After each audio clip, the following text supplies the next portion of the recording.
व्यर्थ के बकवाद करने वाले लोगों की तरफ मत देखो, ये क्या कह रहे हैं, क्या बोल रहे हैं। और तुम भी व्यर्थ का बकवाद मत करो। अपने समय को कीमती मान करके निरंतर प्रिया प्रीतम का नाम जप करो, उनकी गुण लीला गाओ, उनकी सेवा में रहो। कभी प्रपंच की बातें, कभी प्रतिष्ठा का चिंतन, कभी नाना प्रकार के मान सम्मान का चिंतन, ये घुसने ना पावे हृदय में। बहुत सावधान रहना चाहिए साधक को। ऐसी बातें देखो मत, ऐसी बातें सुनो मत जिससे तुम्हारा हृदय उद्विग्न होकर प्रभु का चिंतन छोड़ दे। बंद करो अभी। अन्य लोगों के संग का त्याग कर दो, जो भगवत विमुख वार्ता करते हैं, संत निंदा करते हैं, दूसरों की निंदा करते हैं। कुछ हाथ नहीं लगता, ये लोग दुर्गति को प्राप्त होने वाले हैं। भक्तन निंदा अति बुरी भूल करे जिन कोय, किए सुकृत बहु जन्म के छिन में दारे खोए। पर निंदा के किए ते नहीं, आवत नहीं कछु हाथ, मूर्ख पर्वत पाप को ले चल अपने साथ।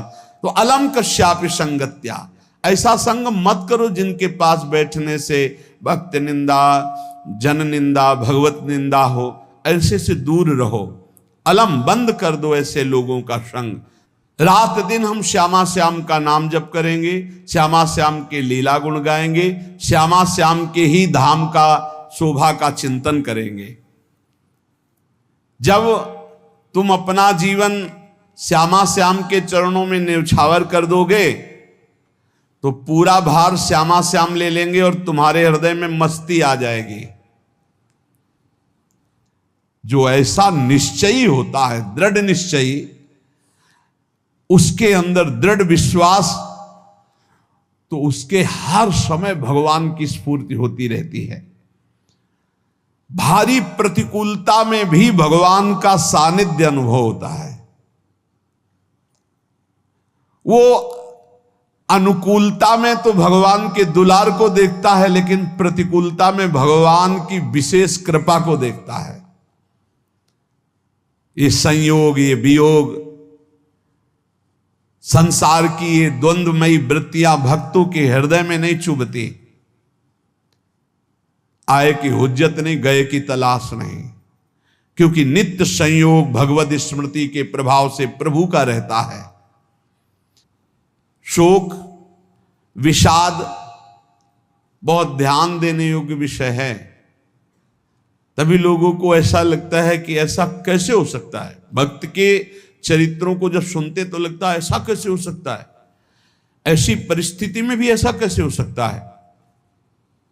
क्योंकि तुम मानसिक बुद्धि से युक्त हो और वो भागवतिक स्थिति से युक्त है, इसलिए तुम उसको पार पा ही नहीं सकते। जब तुम अपना जीवन श्यामा श्याम के चरणों में समर्पित कर देते हो हृदय से, फिर उनकी कृपा से सब विघ्न दूर हो जाते, एक अपार मस्ती रहती है। नहीं तो शोक, विषाद, दुख, क्लेश, कष्ट, संताप, भय, उद्वेग, ये सदैव सताते रहते हैं। इसी से डिप्रेशन होता है। बार बार नकारात्मक चिंतन, शोक, विषाद, दुख, चिंता, क्लेश, संताप, भय, उद्वेग, यही पूरे मानसिक स्तर को नष्ट कर देते हैं। उत्साहहीन जीवन हो जाता है। जब तुम श्यामा श्याम को समर्पित हो जाते हो तो ये सब प्रवेश भी नहीं करते, एक अपार मस्ती बनी रहती है। अब क्या होगा? श्यामा श्याम जो करेंगे वही होगा।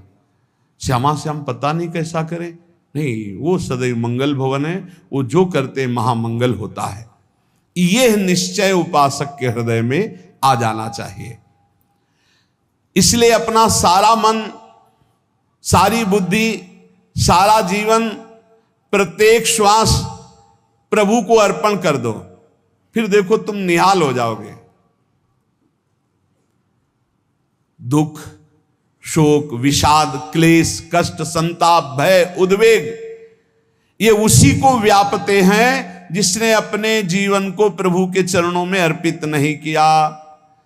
इसलिए तुम अपना सारा मन, सारी बुद्धि, सारा जीवन, प्रत्येक श्वास केवल प्रभु को अर्पित कर दो, फिर देख लेना।